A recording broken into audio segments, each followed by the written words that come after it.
In this video, I'm going to have a bit of a more in-depth look at movement and camera controls. If we have a look down the bottom here in the bottom toolbar, you'll see we've got a couple of buttons that I want you to have a look at. So one is the walk, run, fly, moving your avatar. So that brings up this little box here. Unfortunately, it's a bit of a challenge to move. If you kind of grab it here, you can actually move the box around. There doesn't seem to be any option to actually resize this. Most of the other boxes in Firestorm actually allow you to resize them. Unfortunately, this one, well, it looks like I'm a bit stuck with this one. Now, as I've already mentioned, by default, when you start Firestorm, you're walking. I haven't found any way to change this because I prefer to run, but at the moment we're walking. We're in Builder's Brewery at the moment as well. So we can also run, as I've already mentioned, so we can run around. That's all cool. And I didn't mention in the previous video that we can also fly. Now, just before I go and show you that one, I'll just show you these buttons here. If you want to use just your mouse to move around, you can do so. You can click on the forward button to move forward, the back button to move back, and not surprisingly, the right button to move right, and the left to move left.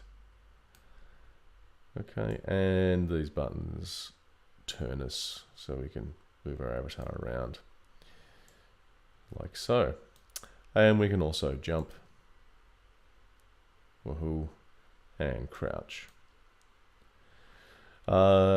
So that's in both walking and running. Now, the last button, fly, which if you want to get a good view of the area that you're in, flying is a pretty good way to go. It's also probably the fastest way to move around, although it's not always the easiest. So if I hit fly, I can move up further by using the jump button. I can do a view by rotating around. And of course I can also move in at our nice little trees around here. I can move out.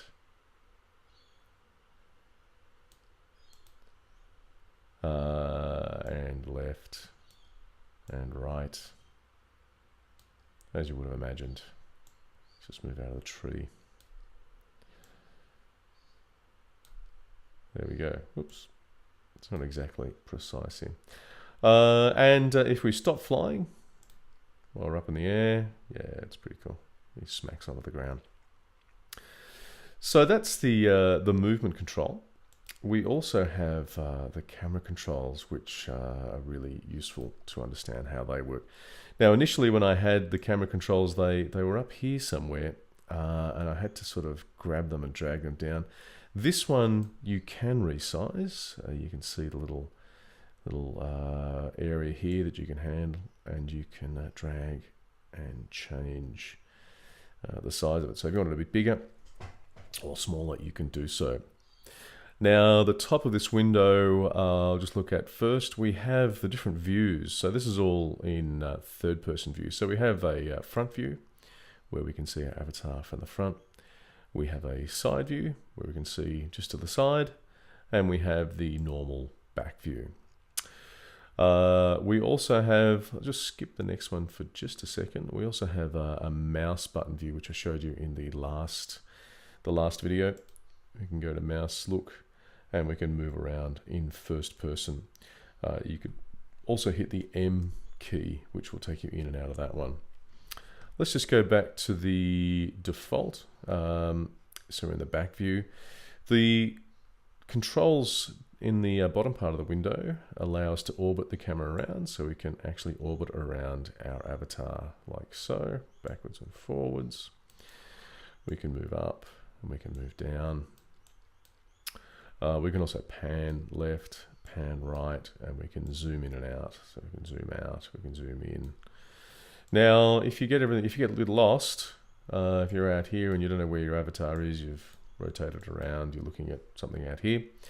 If you ever get in that situation and you want to just come back to the standard view, just hit escape, and it brings you back to where you are normally at. Now, if I just pan around a little bit and get an object in view. This button I just skipped before, this is our object view. This allows us to basically center our pivot upon another object. So if I select that and then select this object here, now that object is actually our pivot, if you like. Our pivot was our avatar before. So what happens now if I go and pan around is I pan around the object that I've selected. Now this is really useful if you want to get a good view of something. Also zoom in. So if you're doing, say, a class or something and you want to zoom in on, I can also use the mouse wheel button, and I'm having a bit of trouble getting where I want to go. Yeah, it's taking me too far. But if you want to see something up close, it's not as easy as it might you might want it to be. Then you can use the object tool, and that makes that object your basically central pivot that you can zoom in and out of. So that's basically the move and camera tools in a little bit more depth.